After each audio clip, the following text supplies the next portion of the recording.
आते हैं हम लोग organisational genomics. Genomics is related to your genes. Genes is related to your attitude and behavior. Every organization have a human resource. All human resource work differently in different conditions, but they achieve the targets what the organization. ये पूरा सीखेंगे हम लोग. Genomics is the study of all a person's genes, including interaction of those genes with each other, with the person's environment. यही आ जाता है. यहाँ पे हम लोग बैठे हैं, सबका बिहेवियर अलग. तो ऐसे अगर हम लोग साथ में बैठे हैं, कौन कैसे रिप्लाई कर रहा है, कैसे बिहेव कर रहा है, व्हाट एटीट्यूड यू हैविंग, ये आपका जी. The organisation of modern corporation helps in interaction with the stakeholders के साथ इस तरह से आप. बच्चा अगर रिटेल शॉप है ना, वहाँ पे क्वालिटी ऑफ गुड्स से अच्छा मैं समझता हूँ salesman place and very how they convince the customer. That is the because customer is also a stakeholder. मैं रिटेल शॉप की बात, तो वहां पे क्या होता है, आप लेने गए कुछ और, लेकिन उसने और कुछ चीजें चुपका दी आपको. चुपका दी इन द सेंस उसका कन्विंसिंग पावर बहुत अच्छा, तो उसके genes for convincing power is very good. लेकिन यही अगर मैं बोलता हूँ if there is a manufacturing company, you should have the guts और बार्गेनिंग पावर फॉर सप्लायर. जो आपके क्रेडिटर्स हैं, जो आपको रॉ मटेरियल प्रोवाइड करते हैं, आप उनको कितना कम प्राइस में रॉ मटेरियल लेते हैं, वो जीन्स आप. That is stakeholder. यही बात बताया मैंने अलग अलग सिनेरियोस की. A stakeholder is any person or a group associated with the organization. You've done this, anything, any person who is related to the organization that has a stake in the organizational output.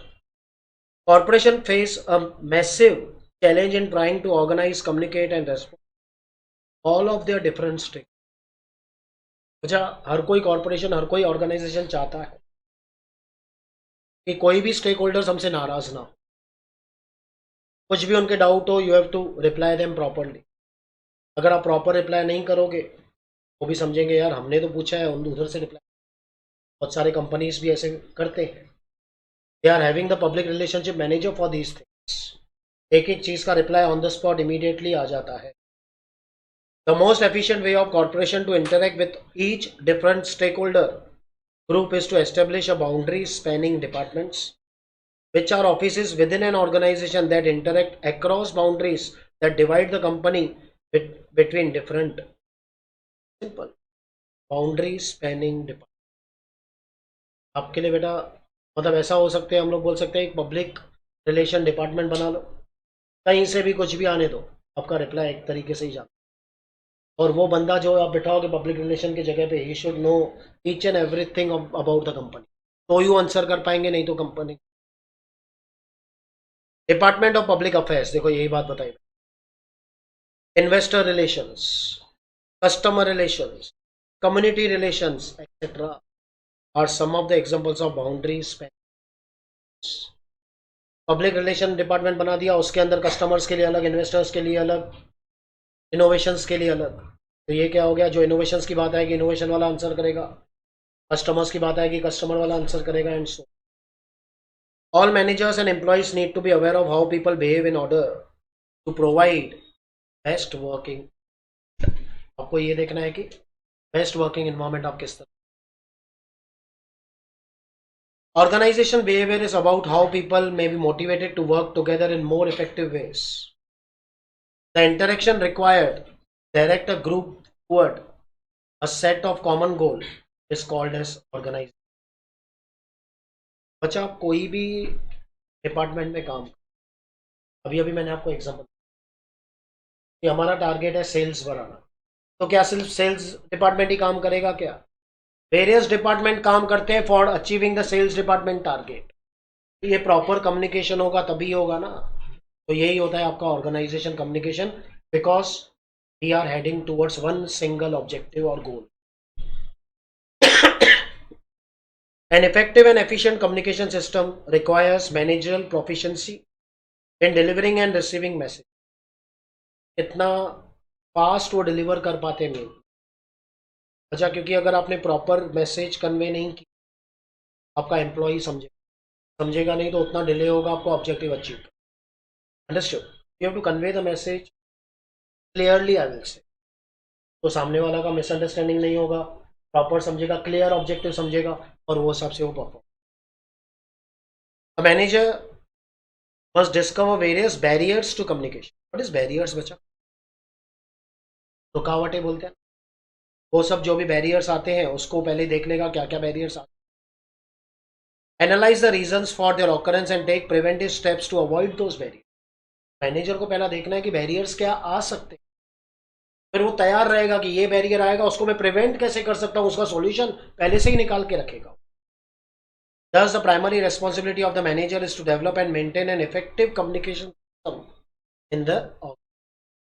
तो main ये है कि किस तरह से वो effective communication system, मैंने बताया कि सामने वाला मिसअंडरस्टैंड ना करे, लैक ऑफ कम्युनिकेशन ना हो, कल्चर बैरियर्स ना हो, कम्युनिकेशन बैरियर्स ना हो, ये सब चीज़ें नहीं। तो organisation communication refers to the forms and channels of communication among the members of the organization such as corporations, non-profits और small business। कोई भी हो ना, किसके साथ भी आप डील कर रहे हो, चाहे कॉर्पोरेशन के साथ, चाहे नॉन प्रॉफिट ऑर्गेनाइजेशंस के साथ, और स्मॉल।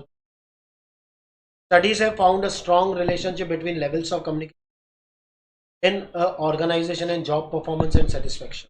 सब चीज़ें बेटा, आपका लेवल्स ऑफ कम्युनिकेशन के बीच में कैसा रिलेशनशिप है, और उस हिसाब से आपका जॉब परफॉर्म।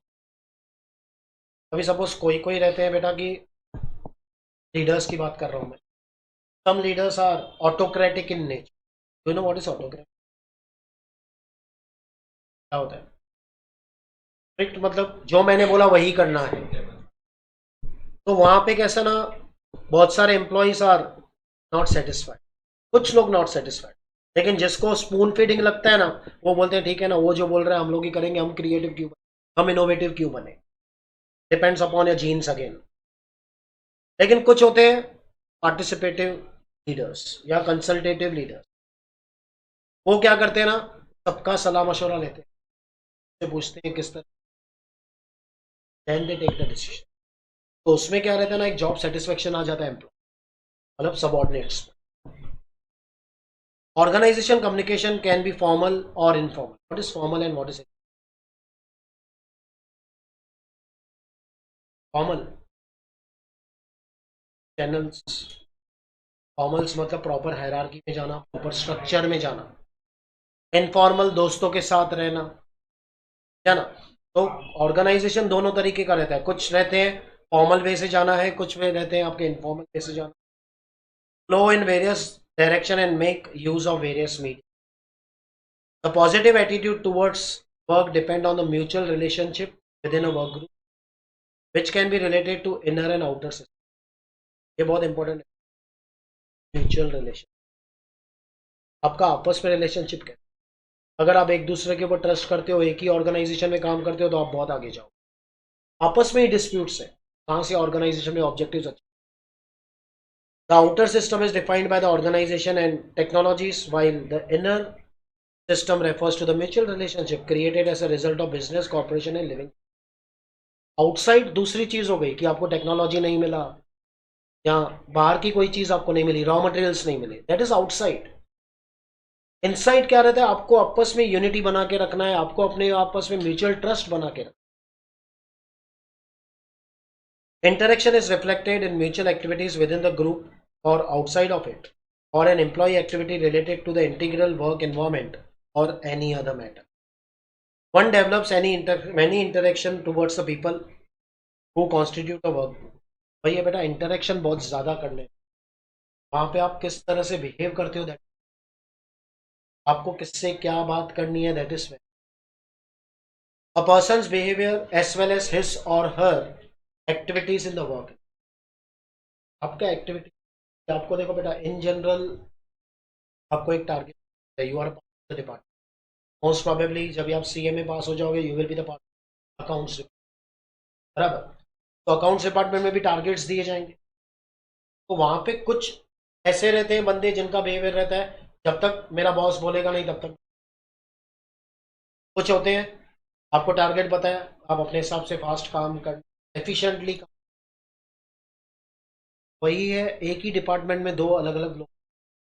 आपको याद है कि नहीं, हम लोगों ने थेरीज किया था ये में, मैनेजमेंट फाउंडेशन, वहाँ पे थियरी एक्स और थियरी वाई था, याद है? तो वो दो टाइप ऑफ पीपल रहते हैं। एक होता है जब तक सामने वाला बोलेगा नहीं तब तक करूंगा नहीं, दूसरा खुद ही कर लेता है। तो ये वही बात बोल रहे हैं यहाँ पे, पर्सनस बिहेवियर, कि उसका वर्क एनवायरनमेंट में कौन सा कैसा activity, how they perform efficiently और not, depends on the cognitive, cognitive मतलब knowledge, emotional, how emotionally attached you are, and cognitive processes. Cognitive processes मतलब वन टाइप ऑफ, हम बोलते हैं ना कि मेरे लिए नया है, new processes. Okay, sometimes you get that new processes in your mind कि मैंने ही अभी इसका तो ट्रेनिंग मैंने लिया नहीं है, मुझे नया कुछ आ गया, तो हम थोड़ा बहुत अटक जाते हैं, यार अभी क्या करें। वैसे ही आपने कुछ सम्स किए, अचानक से out of the question, out of the syllabus कोई क्वेश्चन आ गया, तो आप अटक जाते हैं थोड़े टाइम के लिए, जब तक वापस दिमाग चले, that is cognitive. In a work environment a person performs certain activity which may be observe, और जानबूझ के आपको बार बार, आप जब भी कंपनी में काम करोगे टारगेट्स तो मिलते ही हैं, ये मालूम रहेगा आपको, उसके साथ साथ आपको कुछ चैलेंजेस, और वो चैलेंजेस आप फेस कैसे कर रहे हो, सब लोग अलग अलग का बिहेवियर, सबका अलग अलग रहता है। Some will wait for their head of the departments to come and guide them, some will start working, चलो ट्राई तो करते हैं, देखेंगे बाद में क्या होता है। वो सबका behaviour, attitude. Through interaction, communication and perception, certain feelings develop with one's personality, which may be demonstrated publicly or by hidden in the verbal and symbolic expression, which can also be interpreted differently from one. कभी कभी ऐसा होता है कि वो लोग आपको free छोड़ देंगे, व्हाट आर योर व्यूज, समझा, या आपको ऑब्जर्व करते रहेंगे आप काम के, तो समटाइम वहां से भी हिडन जेम्स आ जाते हैं। ठीक है, तो आप कौन से सिचुएशन में कैसे परफॉर्म करते हो या कैसे इंटरेक्ट करते हो ईच अदर के साथ। कुछ लोग होते हैं एकदम चुप करके बैठने वाले, बैठे रहेंगे चुप कर, कुछ बात ही नहीं करते, चाय टाइप ऑफ नेचर। लेकिन कुछ लोग होते हैं बिंदास, मतलब जल्दी घुल मिल जाते हैं सब लोगों के साथ। ये भी एक बेटा इंटरेक्शन का पॉइंट है ना, तो ये ऑब्जर्व किया जाता है कि कौन सा बंदा क्या काम कर। The reason for that is that everyone has a establish attitude about a certain type of behaviour and verbal and symbolic meanings. सबका एटीट्यूड, वर्बल साइंस मैंने बताया, बोलने का तरीका। लोग होते ही हैं रूट, मतलब वो बात भी ऐसे आप करेंगे, आपको लगेगा रूटली बात कर रहा है, लेकिन उनका बात करने का तरीका ही ऐसे। और कुछ हमेशा हंसते हंसते हंसते बात करते हैं, तो तभी कोई सीरियस भी होता है तो हम लोग उसको मजाक ही समझ लेते हैं। ये भी आपका वर्बल साइंस है। मीनिंग आप क्या समझते हो, सामने वाला क्या समझता है, that is the main thing. Employees constantly जज and compare themselves to others in the work environment. और एम्प्लॉइज भी क्या करते हैं, अपने आप को जज, और जज कैसे करते हैं, मैंने अपने कलीग से ज्यादा काम किया। सिमिलरली आप अगर बात करूंगा तो टेस्ट जब भी होगी, आप स्कोर करते हो तो आप बोलते हो ना, मैं इधर ये बैच में मैं फर्स्ट आना चाहता हूँ। तो how you work, how you perform, that is the main thing. Based on those comparison, they form an opinion of those their own worth and ability. But there is a question of how objectively and to what extent can individual estimate him. कौन से objective तरह से सामने वाले को estimate कर रहे हो, या आपने क्या एक्सपेक्टेशन रखा है सामने वाले से। It depends on by nature, personality, mental health, ये भी है, नेचर आपका कैसा है, आपकी पर्सनैलिटी कैसे है, मेंटल हेल्थ आप भी ठीक, of that individual which have to be in accordance with reality and perceiving real life में, real life में आप कैसे परफॉर्म कर रहे हो, that is incorrect self estimation can result in underestimating people in the following situation. अच्छा, एक होता है कि इनकरेक्ट सेल्फ एस्टिमेट, खुद को एस्टिमेट हम इनकरेक्ट करते हैं, जो लोअर क्वालिफिकेशन से आते हैं ना। अभी सपोज आपको जो जॉब दिया गया, आप वो डिपार्टमेंट में हो, लेकिन आपके साथ एक बंदा है जो 12th पास है, आप सीए में पास हो और वो 12th पास है, तो वो खुद को कभी कभी ऐसा मानता है, यार ये सब तो इतने क्वालिफाइड है, मैं इतना क्वालिफाइड नहीं हूं, मैं कैसे, बात समझ रहे हो। तो ये हो जाता है पीपल विद लोअर क्वालिफिकेशन, ये अपने आप को इनकरेक्ट मानते हैं। लेकिन कभी कभी होता है उनका एक्सपीरियंस आपसे ज्यादा रहता है और आपसे अच्छा काम भी कर लेते हैं वो, People who do not tolerate on higher social, educational and financial level. वो कभी कभी कुर्सी का पावर मिल जाता है, कोई कोई उसको झेल नहीं पाता है। तो जब भी आप हायर पोजीशन पे पहुंच जाते हो, आपने हमेशा जिंदगी भर लोअर लेवल पे काम किया, तो you know how to work. अचानक से आपको एक सुपीरियर बना दिया गया, चाहे वो एजुकेशन लेवल हो, चाहे वो इनकम लेवल हो, क्या वो फाइनेंशियल लेवल हो, आपको एक पोस्ट दे दिया बहुत बड़ा, थोड़ा कंफ्यूज हो जाते हो यार, तो हमेशा अंडर में काम किया हूँ, अभी मैं कमांड कैसे दूंगा, ऑर्डर कैसे दूंगा, तो वो प्रॉब्लम आ जाती। You are having an ability, but वो टाइम पे बिहेवियर आपका चेंज हो जाता है ना। People who hold a high opinion of themselves which is not based on, हम अपने लिए कुछ सोचते हैं लेकिन रियलिटी में हम वैसे नहीं होते, समझा। कभी कभी ऐसा होता है, तो ये तो मैं कर लूंगा, लेकिन करने की बात आती है तो अपन अटक, तो अगर फैक्ट के हिसाब से आते हैं तो अपन अटक जाते हैं। People who feel inferior, inferior मतलब लो, आई विल से लो ऑफ, इनको करना सब कुछ आता है लेकिन अपने ऊपर एक सेल्फ डाउट रहता है कि मैं कर पाऊंगा कि। People who do a great job even though they are conceal their true opinion of themself, वो सोचते नहीं है लेकिन कभी कभार बहुत अच्छा जॉब कर लेते हैं, ऐसा भी होता है। ये सब चीजें हैं बेटा जो सेल्फ एस्टिमेशन है। रीड करो पहला, any doubts? Now next is strategic leadership, very important part again. Strategic leadership मतलब the person who has made the strategy. तो पहला तो हमने ये देखा कि हाउ दे कम्युनिकेट, पहला पॉइंट जो भी आपने रीड किया रहेगा उसमें बार बार ये लिखा है आप किस तरह से उसको कम्युनिकेट कर रहे हैं, सामने वाला समझेगा तो वो हिसाब से वो परफॉर्म करेगा। तो पहला पॉइंट पूरा वो था। यहाँ पे है कि आपको बार बार अपने सबॉर्डिनेट्स को विजन के बारे में याद दिलाना, what is the vision, how you will achieve the objectives, वो बार बार उनको बताना, दैट इज। स्टार्ट करते हैं।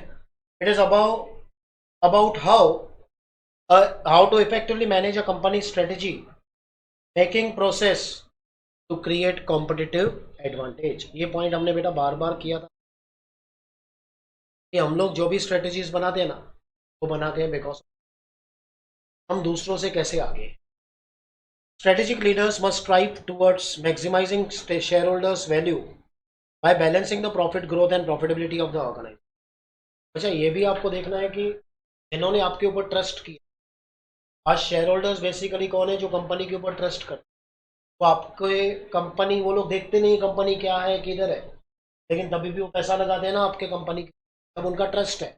तो आपको ये भी देखना है, आपको स्ट्रेटेजी ऐसे बनानी है कि अगर उन्होंने आपके ऊपर विश्वास रखा है तो वो सब अच्छी तरह से यूटिलाइज करो, प्रॉफिट गेन करो, उनको भी डिविडेंड जाने दो, क्योंकि प्रॉफिट गेन होगा तो कंपनी के लिए ही अच्छा होगा, क्योंकि हम पूरा प्रॉफिट नहीं देते ना डिविडेंड में।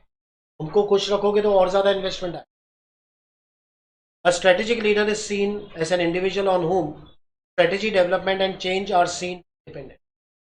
Strategic leaders show possess some key characters that can lead to high performance.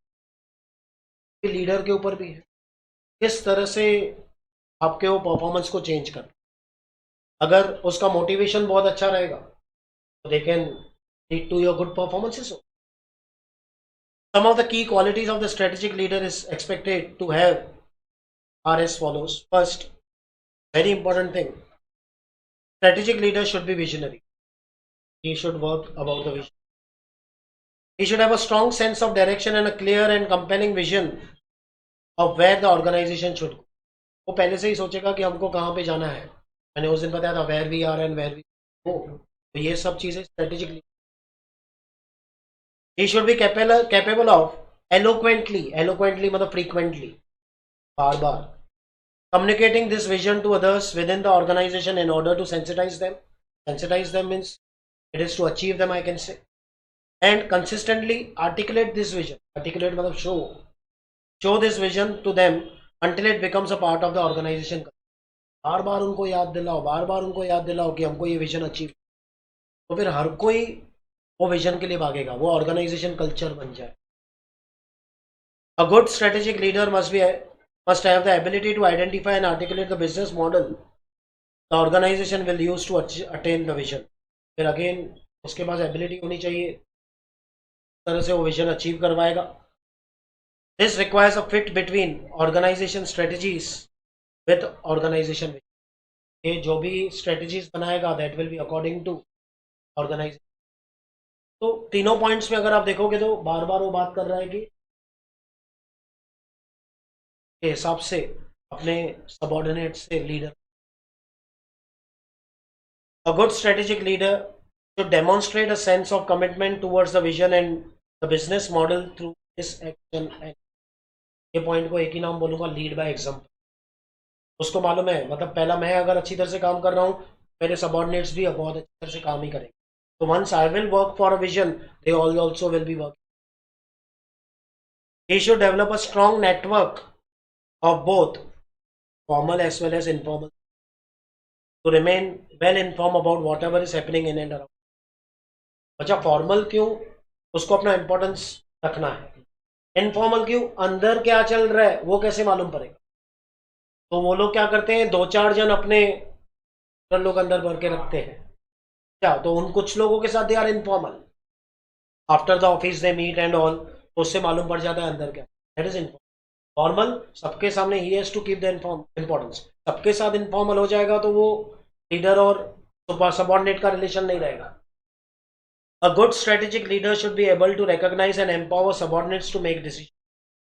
This not only acts as a motivator for the subordinate but also relieves the leader being overloaded with responsibility. बहुत अच्छी बात. मैंने आपको एक example बताया, participative leader. वो काम क्या करता है, जब डिसीजन मेकिंग का टाइम आता है तो सबऑर्डिनेट्स को भी मौका देता है कि आप भी अपनी राय बताओ, आप भी अपनी आइडियाज बताओ. तो उससे क्या हो जाता है ना, पूरा बर्डन लीडर के ऊपर नहीं आएगा, कुछ ना कुछ अच्छा आइडिया मिल जाता है, तो इतना ज्यादा बर्डन उसके ऊपर. In this process of delegation, the strategic leader may delegate many important responsibilities to his subordinates, but he will not delegate those which are critical importance to the. सब नहीं कर सकता है वो, कुछ बातें वो अपने तक ही सहमत रखेगा, लेकिन maximum he can delegate, he can give to the subordinate.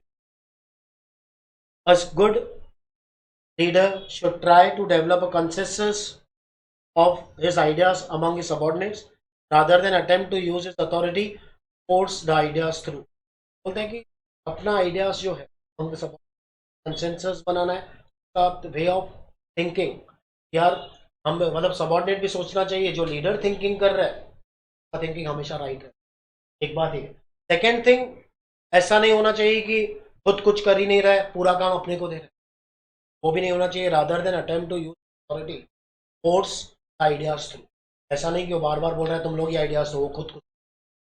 ऐसा है स्ट्रेटेजिक लीडरशिप. बेटा सबका अभी तक. Next is emotional intelligence. ये क्या होता है? बेसिकली फायदा होता है व्हेन आपका इमोशन सबका मालूम पड़ जाएगा ना मैनेजर को, तो उस तरह से आपका फायदा उठा के आपको एनकरेज, मोटिव. अभी suppose the employees is from low financial background, तो उनको जानबूझ के ऐसा टारगेट दे देगा, उनको बोलेगा देख अगर तूने ये मेरे को I will be giving that much amount of promotion और that much salary more, hike उतना दे देंगे. तो ये होता है कि इमोशनल इंटेलिजेंस. क्या in short, reading the emotion, mood, behaviour of the employee. Manager का ये किसका क्या कमजोरी है, वो कमजोरी के अनुसार उनसे काम करवा के ले. दैट इज, देखिए क्या, in order to estimate someone psychological capability. यही चीज सामने वाले को क्या. Goleman used a term emotional psychological, what they think. आप कभी कभी मैनेजर्स कंप्लीट, ये टाइम तक कंप्लीट करके बताओ और स्लो, ये करो तो इतना दूंगा, देन योर एफिशिएंसी. समझा ये बातें आप. Emotional intelligence is the term of Daniel Goleman, coined to describe a bundle of psychological attributes that many strong and effective leaders. ये बचा कोई भी लीडर नहीं एग्जिबिट. ये वही लीडर एग्जिबिट करेगा जो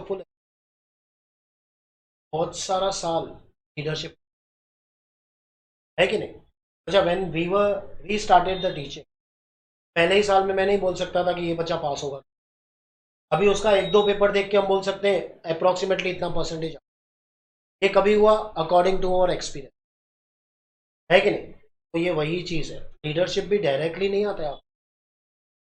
आपको बहुत सारा साल काम करना होगा, तो आपका साइकोलॉजी, मतलब सामने वाले को क्या चाहिए, वो साइकोलॉजिकल, उनका पूरा स्टडी, मेंटल स्ट्रेंथ का स्टडी करना, that is your psychology.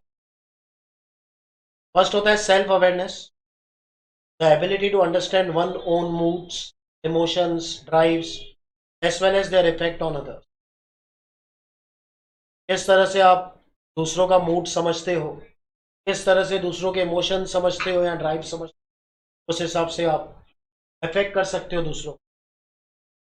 Self regulation, the ability to control और रीडायरेक्ट डिस्ट्रप्टिव इम्पल्सेस और mood, that is think before acting. मुझे मालूम है ये आपको हानि पहुंचाएगा, तो मैं वो एक्ट ही नहीं करूंगा आपके सामने जानबूझ के, लेकिन मुझे वो काम कराना है, मैं दूसरी तरह से करूँ। कुछ चीज़ें होती है कि मैं नहीं करने वाला हूँ, मतलब एम्प्लॉय सोचते, लेकिन मुझे वो काम कराना है। For acting it I will think what all things you don't want to do. Motivation ये बहुत इंपॉर्टेंट है, फाइनेंशियल और non financial incentives. A passion for work that goes beyond money or status, and a propensity to pursue goals with energy and persistence. इस तरह से आप उनको motivate, it might be with financial. कुछ लोग होते हैं कि मुझे ग्रीडीनेस बोलते हैं, लाल, मुझे इतना पैसा दो मैं आपको ये टारगेट अचीव। कुछ लोग बोलते हैं मुझे प्रमोशन दो, मुझे नहीं चाहिए पैसा, मुझे प्रमोशन। इट डिपेंड्स, मोटिवेट उस हिसाब से करते हैं। Empathy, the ability to understand the feelings and viewpoints of the subordinates and to take those into the account when। अच्छा, ये कहना कि आप अभी आपका फीलिंग क्या है towards the job, that is the main thing. ये अगर मैनेजर को मालूम हो गया, वाइल टेकिंग डिसीजंस, वो सब चीजें माइंड में रख के ही वो लोग ड्यूटीज एलोकेट करते हैं। That is also emotional intelligence. In short, subordinates को पहचान, कौन से टाइप ऑफ बिहेवियर मुझे कहाँ पे काम आएगा, ये सब इसको हम बोलते हैं। कुछ चीज़ें ऐसे होती हैं जो पर्टिकुलर वर्क पर्टिकुलर आदमी कर, तो उसको कहाँ पे इस्तेमाल करना वो मैनेजर को आना है। Social skills, friendliness with the purpose. अच्छा, ये जो लास्ट है ना सोशल स्किल्स, इसके बगैर आप इमोशनल इंटेलिजेंस कर ही नहीं सकते। आप सामने वाले को पहचानोगे कैसे, हमेशा हुक्म चलाओगे तो सामने वाला आपके साथ कभी भी शेयर नहीं करेगा बॉन्ड, अनटिल और अनलेस आपने उसको फ्रेंडलीनेस दिखा। Once you show the friendliness nature to him, तो सामने वाला सब चीजें आपको बताएगा, तो वो बात आपको दिमाग में रखनी है, फिर किससे क्या काम करवाना है वो काम करता है। According to Goleman, self aware and self regulating individuals tend to be more confident and better able to cope up with ambiguity and more open. Ambiguity is uncertainty. ये कैसा होता है ना कि जो सेल्फ अवेयर रहते हैं ना, मुझे मालूम है यार कभी अगर ऐसा कुछ अनसर्टेनिटी आ गया तो मुझे किस पीपल से काम करवाना है, क्या करना है, no, that is self aware. People respect leaders who are self aware and self regulate. पीपल उनको ही रिस्पेक्ट करते हैं क्योंकि वो सबके साथ अच्छा बना के रखते, इसके साथ भी डिस्प्यूट्स नहीं करते, रिलेशनशिप खराब नहीं करते।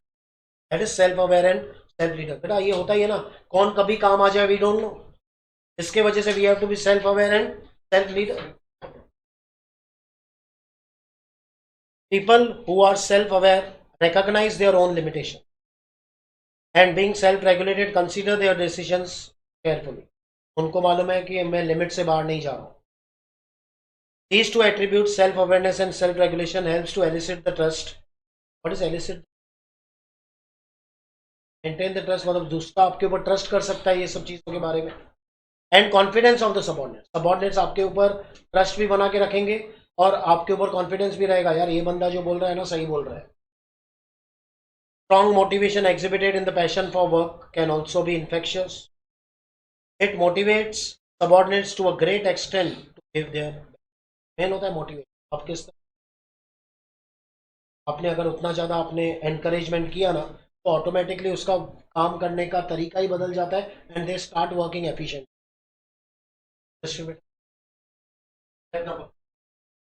ऑर्गेनाइजेशनल चेंज, ऑर्गेनाइजेशन चेंज क्यों करता है? मतलब कोई भी चेंज आता है तो ऑर्गेनाइजेशन चेंज क्यों करता है? ट्रेंड्स फॉलो करने के लिए। और कोई? Why organisation will change?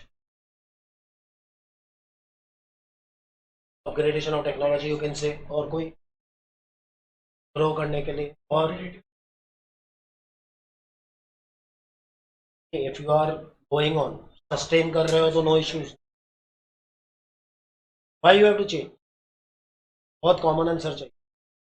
ये सब बता रहे हो ठीक है, ये मन मुताबिक, ये भी एक पार्ट ही है, लेकिन वो आंसर मैं आपको बार बार बता चुका हूँ। Why we change? और कॉम्पिटिटिव। और व्हाट? बताया ना, upgrade. What at all? First आ रहा है में जो बैठे, कोई जन नहीं थे, तो दो जन को भी अभी 2 बार 3 बार बता चुका हूँ वही चीज। First, why do organisation? और to cope up with business. Organisation क्यों चेंज करेगा? क्योंकि चेंज आएगा ना बिजनेस एनवायरमेंट में। अच्छा, आपका स्ट्रेटेजी चल रहा था, समझ लो मेरा बात। हम लोग बात कर रहे हैं मार्च 2020 का, आप समझ गए रहेंगे। स्ट्रेटेजी अच्छी तरह से चल रहा था, चाइना में केसेस आ गए, किधर भी आ गए, हमको क्या करना है, हमारा काम चल रहा था। अचानक से 19 मार्च मोदी जी आ जाते हैं, बराबर, 14 डेज का लॉकडाउन। फिर 14 डेज, हमको लगता है कि 14 डेज के बाद हम लोग वापस सीधे हो जाएंगे। अभी हमने कुछ चेंज नहीं किया, 14 डेज घर पे बैठ के आराम किया। फिर जब 14 डेज कंप्लीट होने रहते हैं, वापस आ जाते हैं मोदी जी, और 14 डेज का लॉकडाउन। फिर कुछ मैनेजर्स की दिमाग की बत्ती जलती है, वो बोलते हैं आखिर कितना दिन, केसेस तो अभी बढ़ने चालू हुए हैं, ऐसे तो नहीं घर पे बैठे ही रहेंगे, तो कंपनी चलेगा कैसा, पगार कैसे चलेगी। उन्होंने क्या किया, ऑर्गेनाइजेशन चेंज किया। क्या ऑर्गेनाइजेशन? जो काम आप घर से कर रहे थे, सॉरी, ऑफिस में कर रहे थे, वो अभी घर से करना है, work from home. That is organise. और वो ऑर्गेनाइजेशन चेंज वो टाइम पे किया, अभी बहुत सारे कंपनीज वही काम अभी घर से ही करवा रहे हैं बंदों को। का रीजन क्या है? एनवायरमेंट चेंज नहीं, उसका रीजन क्या है, घर से क्यों करवा रहे हैं, ये इधर नहीं लिखा हुआ है। Very good, cost deduction. अच्छा, पहले होता था पिक एंड ड्रॉप फैसिलिटी देना, पहले होता था आपके ऑफिस रेंट पे है, पहले होता था आपको लाइट का बिल भरना है, सब अभी घर पे कर रहे हो ना। लाइट का बिल आप भरोगे, वो क्यों भरेंगे? पिक एंड ड्रॉप बच गया, ऑफिस का जो रेंट हम पे करते थे खत्म। समझा बात को? ये हो गया ना ऑर्गेनाइजेशन चेंज। एक बात ये, दूसरा आया था आपका बात टेक्नोलॉजी का। एक्चुअली वो है वही चीज, बिजनेस एनवायरनमेंट में चेंज आया, इसके लिए अपन ने चेंज। पहले एक कंपनी बनाती थी लैंडलाइन फोन्स, बहुत अच्छा चला, बहुत साल चला। अचानक से कॉर्डलेस मोबाइल आ गए, कॉर्डलेस फोन आ गए, तो वायरलेस जिसको हम लोग बोलते हैं, ठीक है, तो उसका डिमांड बढ़ गया, तो लैंडलाइन फोन खत्म होते गए, कॉर्डलेस गया, मोबाइल आया नोकिया का पहली बार, क्या? फिर धीरे धीरे मोबाइल्स में घुसते गए, सब नहीं घुसे थे वो टाइम पे।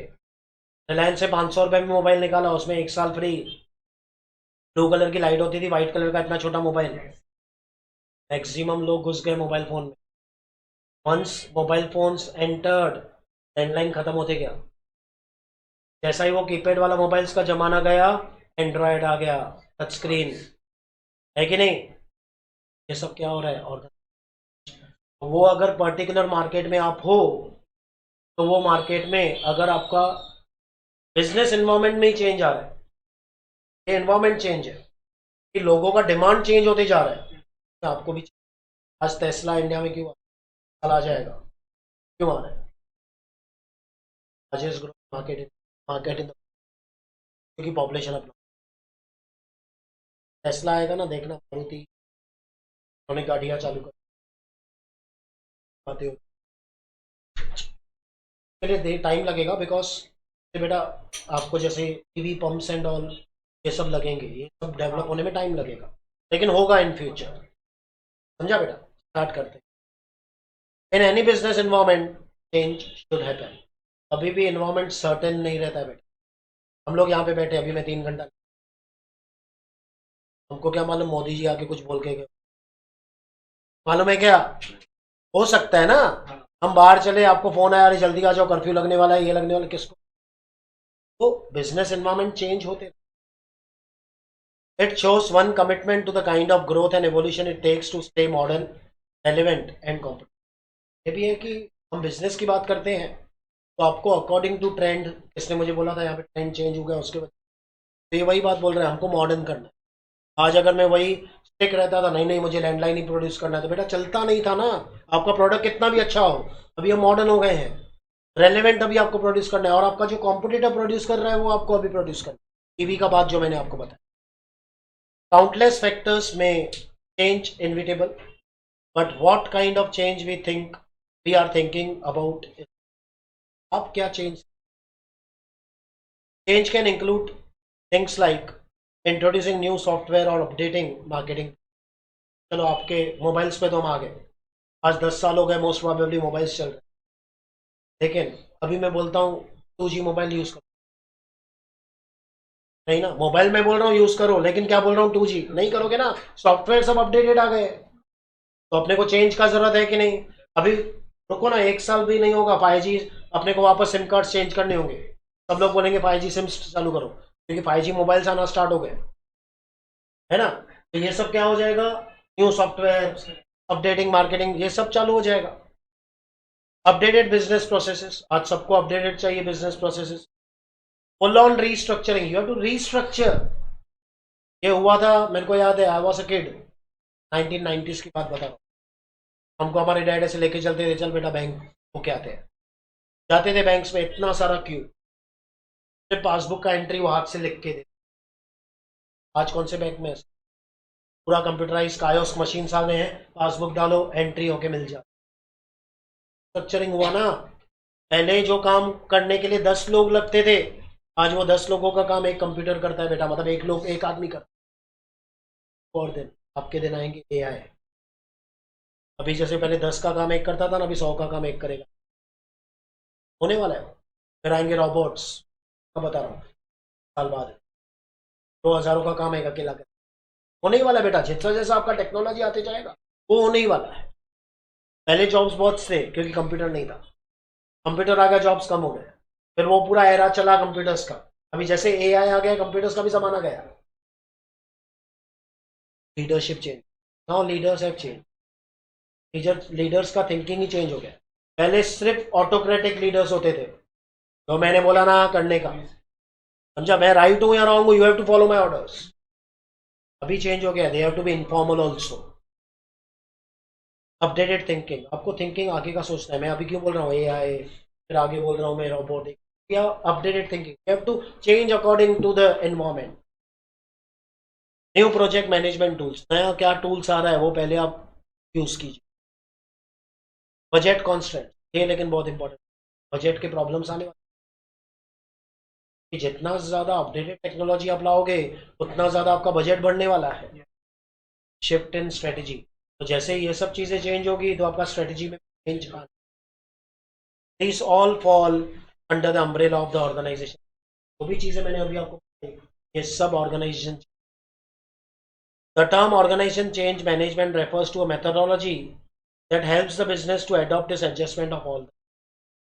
It helps the employees, stakeholders and project teams prepare and set expectations of the coming change.